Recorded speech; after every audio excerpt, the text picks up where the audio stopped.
અને બધું રસ્તામાં બતાવે. આ શ્યામકુંડ છે ને, આ પીપળના વૃક્ષ છે ને, આ ભ્રમરકુંડ છે ને, બધું આ મોરાના છે ને.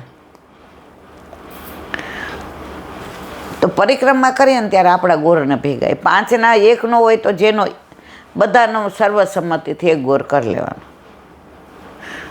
છેલ્લે જે આપણને અનુકૂળતા આવે. પણ એ લોકો ખરેખર એમનું ગામ, આજે આપણે રાજકોટ જઈએ ને તો બધાને ખબર ન હોય ગુજરી બજાર ગયા. આપણી ભેગા ઓલા આવ્યા હતા, એને ખાયણી 10 લેવા હતા લોખંડના, બરાબર. અત્યારે તો બધા સ્ટીલના જ લે છે. હવે એને હું કામ લેવા હતા આપણે કાંઈ એવું પૂછ્યું નહોતું, કારણ કે મિક્સર આવ્યા પછી બિચારા ખાયણા દસ્તાના સ્થાન જ વયા ગયા છે. તોય ચામાં આદું નાખવું હોય તો સ્ટીલનો નાનો ખાયણી દસ્તો જ જોઈએ છે. એમાં મિક્સર કામ નથી આવતું. આવે તોય કે આટલું પેલું થાય નહીં. તો મને કે ઈલાબેન, મેં કીધું અરે હવે મિક્સર આવી ગયા ખાયણા, એ કે માર લેવા છે એટલે આપણે કોઈ ન. મેં કીધું હાલો ગુજરી બજારમાં. મને કે હે? મેં કીધું હા. રાજી થઈ ગયા. ગુજરીમાં તો કેટલું બધું બોલે છે. તો આપણે રાજકોટના ભૂમિયા છે તો આપણે એને લઈ ગયા. એમ વ્રજવાસીઓ વ્રજના ભૂમિયા છે એટલે જે આપણને ખબર ન હોય ને ત્યાંય લઈ જાય. હવે ગયા વખતે આપણને જટારી ધામ મહેશ લઈ ગયો, બરાબર. કામ વનથી નીકળ્યા એટલે પૂછ્યું, દીદી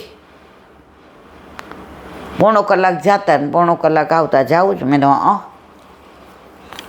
મને કે રાત્રે મોડું થશે. મેં તો ભલે ને મોડું થાય, તું તાર લઈ જા. અને ત્યાં જોયું ગંધમાર્દન પર્વતને, નાણ પર્વતને, વચ્ચે સરોવરને, વનરાયને, મોરને, તમે જો હસત બિહારીને, ત્યાં એટલા ઝૂલા સરસ ને. ત્યાં મારા શ્રીએ બધું આપણને સમજાવ્યું ને એ રોજ ને. આપણે આમ જોઈને રાજી થઈ ગયા વનરાયને. અને ગૌશાળા કેવી, આમ ગાય આપણને જોઈને આમ પૂછડા ને આપણા ઓલા જીભ ચાટે ને આપણી યાર આમ જાણે વાત કરવા આવતી હોય ને એવું લાગે. તો જો આપણે જોયું તું જટારી ધામ ના, એ વ્રજવાસી ડ્રાઈવર હતા ભાઈ, તો એ લઈ ગયા ને. રસ્તામાં કીધું મારી સાથે તો ચાય રહી ગઈ. એ કે ક્યાંય નહીં મળો. મેં ઊભી રાખ ક્યાંક વ્રજવાસીને ઘર પાસે. અને એ લોકો પ્રેમથી બનાવે, પ્રેમથી પાય. આપણે કોક આવ્યું હોય તો ઉલટાનું બાયણું બંધ કરી દઈએ, કારણ કે અત્યારે કિસ્સા એવા બને. વ્રજમાં તો તમે જાઓ, આવો રી આવો સબ મંગલ ગાવો રી ગાવો. તો હવે આગળની લીલા કાલે. બોલો વલ્લભા મધુરાષ્ટક.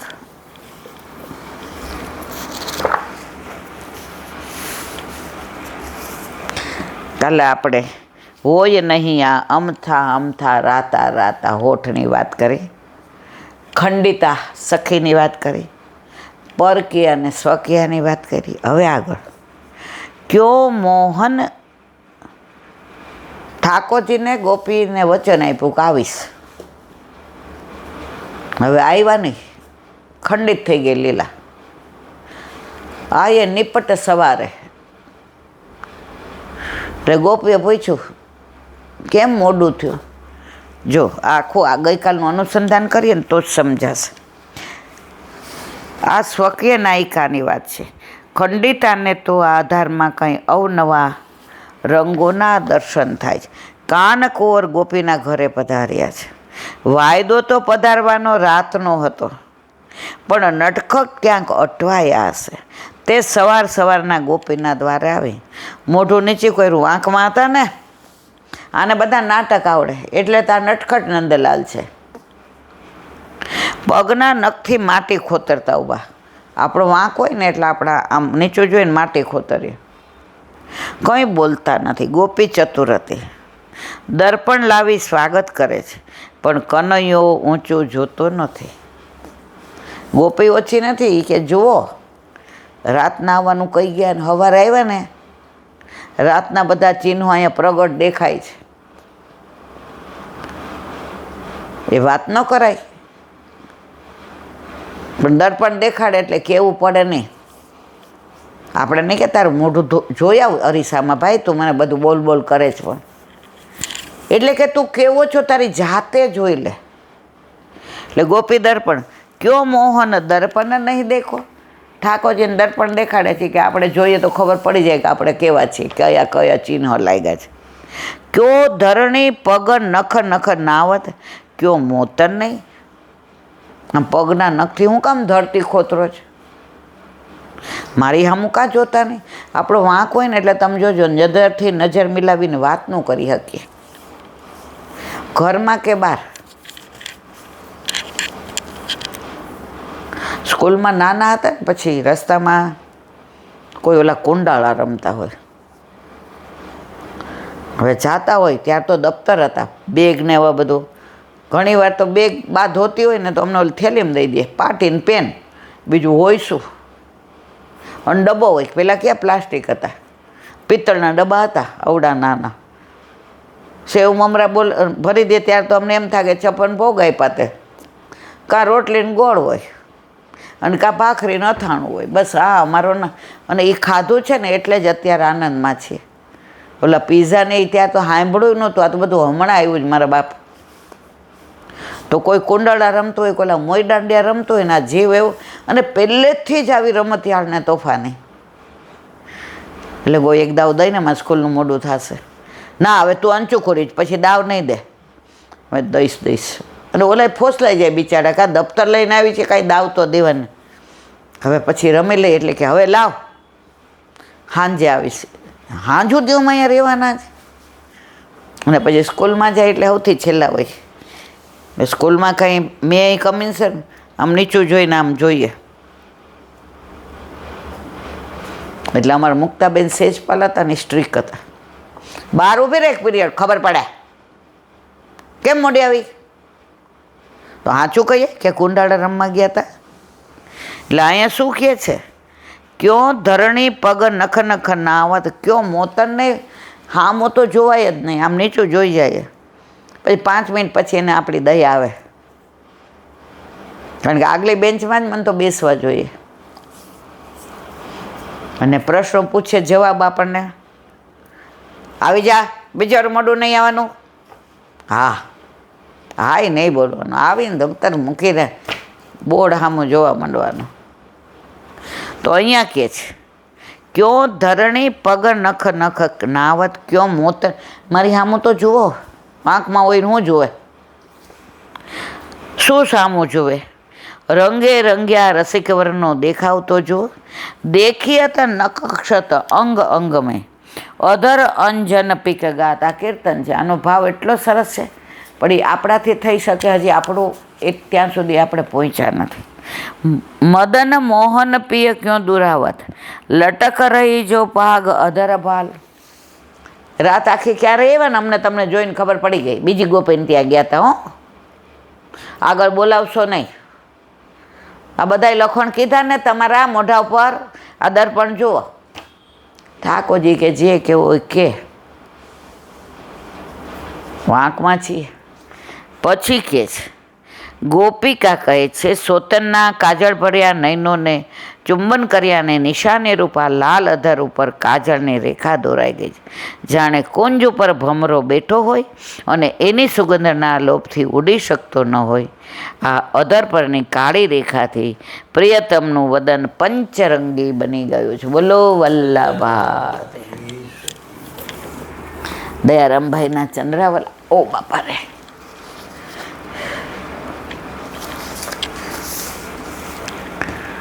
ત્રીસમું ચંદ્રાવલું ચાલે છે.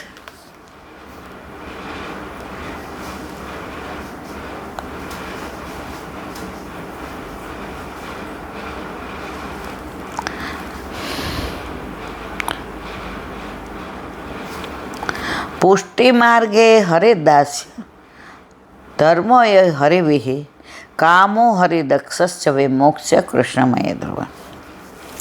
આ શ્લોકમાં બતાવ્યું છે પુષ્ટિ માર્ગમાં કેવળ દાસ ધર્મ શ્રેષ્ઠ છે. આપણે કીર્તન ગાતા હોય, ધોળ ગાતા હોય ને એમાં દાસ જ આવે. અમસરખી તો અનેક દાસી, પ્રભુ તમારી પાસ રે, સાચું સગપણ સામળિયાનું ચતુરસો જાણે રે વલ્લભ કુળે તુલસી આપ્યા જોડાવ્યા બે હાથ રે સાચું સગપણ સામળિયાનું. અહીંયા કે છે અમ સરખી તો અનેક દાસી, ભલે અનેક હોય પણ આપણા ઘરે આપણા માથે બિરાજતા આપણા ઠાકોરજીને આપણે એકના એક. પહેલાંના જમાનામાં 5-6 દીકરીઓ આવે ને પછી બધાને દીકરાની બહુ બળતરા. હવે સરસ થઈ ગયો છે. હવે તો દીકરી આવે તોય રાજી, દીકરો આવે તોય રાજી. કારણ કે અત્યારે કોઈ એવો સવાલ જ ઊભો નથી થતો. આ પહેલાં અમે જોયેલું છે કે 7 દીકરી આવે ને પછી માનતા કરે મર્યાદામાં. આપણામાં બધું ના હોય કે દીકરાને 5 વર્ષ ભિખારી કરીશ.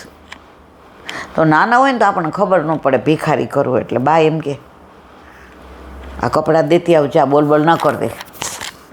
એમના લાલિયાને ભિખારી કર્યો એટલે આપણને એમ થાય આ હું માગવાનું, બહાર બેઠાડતા હશે. વાડકો નાના હોય એટલે સમ, પણ બા એમ કે ભિખારી કર્યા છે. પછી દેવા જાય એટલે હું કહું આ ભિખારી કર્યો એટલે હું ભાભી? એ કે બેટા 7 દીકરીઓ પછી આ દીકરો આવ્યો ને તો માનતા રાખી હતી મારા સાસુએ કે એને કપડાં લત્તા ને દવા ને બધુંય અમારા પૈસે કાંઈ નહીં, એને બીજાના પૈસે છે, એને ભિખારી કહેવાય. એટલે આમ હાથ ખોટનો છે, માનતાનો છે. તો અહીંયા કહે છે કે દાસ ધર્મ શ્રેષ્ઠ છે. ધર્મ, અર્થ, કામ, મોક્ષ આ 4 વસ્તુ કૃષ્ણમાં જ આવી જાય છે. કર્મ એક જ ફળ ચારો મળે છે. સર્વકાળે ભગવાનનું સર્વાત્મ ભાવે સ્મરણ કરવું. વલ્લભ કહે છે ને સર્વદા સર્વભાવે ન ભજનીયો વ્રજાધિપ ચતુશ્લોકે. આ જ ધર્મ, આને છાંડીને અન્ય કાંઈ કરવાની જરૂર નથી. સેવા કરો એટલે બધું આવી જાય, ધર્મ ને કર્મ ને આ મોક્ષ ને બધું આવી જાય. એ વલ્લભે કેટલું વિશાળ આપણને આ બધું આપ્યું છે કે આપણે કાંઈ પર્સનલ કરવાનું જ નહીં. સેવામાં હાથ પવિત્ર આવો એટલે યજ્ઞ થઈ ગયા ને, દાને થઈ ગયા ને, તપે થઈ ગયા ને, ધર્મ ને અર્થ ને કામ ને મોક્ષ ને. આવો માર્ગ વલ્લભ સિવાય કોઈ ન આપે હો મારવાલા. કામ આ જ મારું કર્તવ્ય, એ જ મારે કરવાનું છે. કયું? સેવા, સ્મરણ ને સત્સંગ. મોક્ષ ભગવત ચરણારવિંદની પ્રાપ્તિ તે દાસ ધર્મની સિદ્ધિ આગળ મોટાઓ જે કરી ગયા તે પાછલા અને બોધરૂપ છે. આપણા ઘરમાં સેવા થતી હોય તો તૃપ્તિ આકાશને શીખવાડવી ન પડે, અને એની જુએ તો આરાધ્ય ન શીખવાડવી પડે. પણ ઘરમાં જ ન હોય તો જેઓ સ્વામી હતા સેવકો કરતા, જેમ કે સુરદાસજી, ગોવિંદ સ્વામી, પરમાનંદાસી, આ બધા જ્યારે સાર સમજ્યા ત્યારે સ્વામી મટીને સેવક થયા. સુરદાસ સુર સ્વામીને કેટલા બધા ભક્તો સેવકો હતા. પરમાનંદ સ્વામીને એટલા હતા.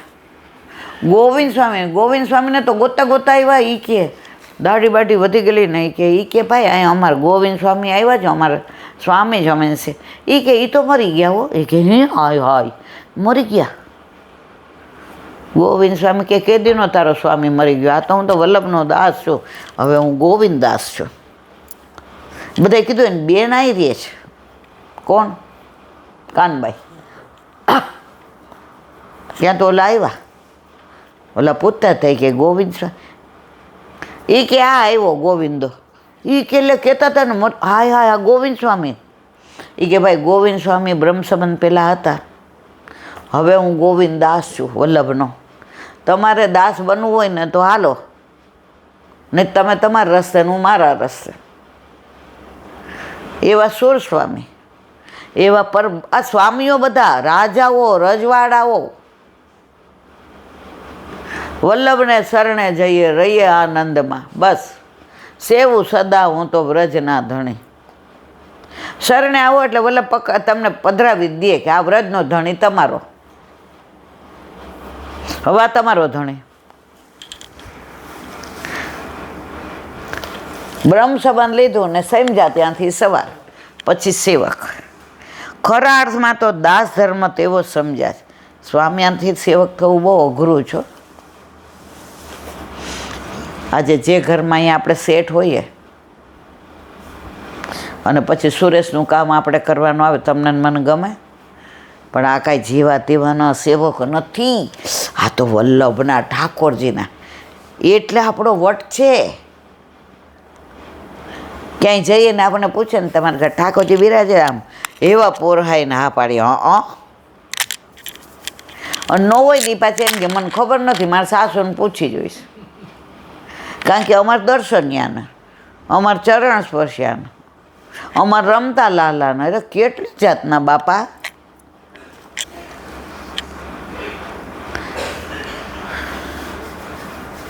ખરા અર્થમાં તો દાસ ધર્મ તેવો સમજ્યા. કોણ?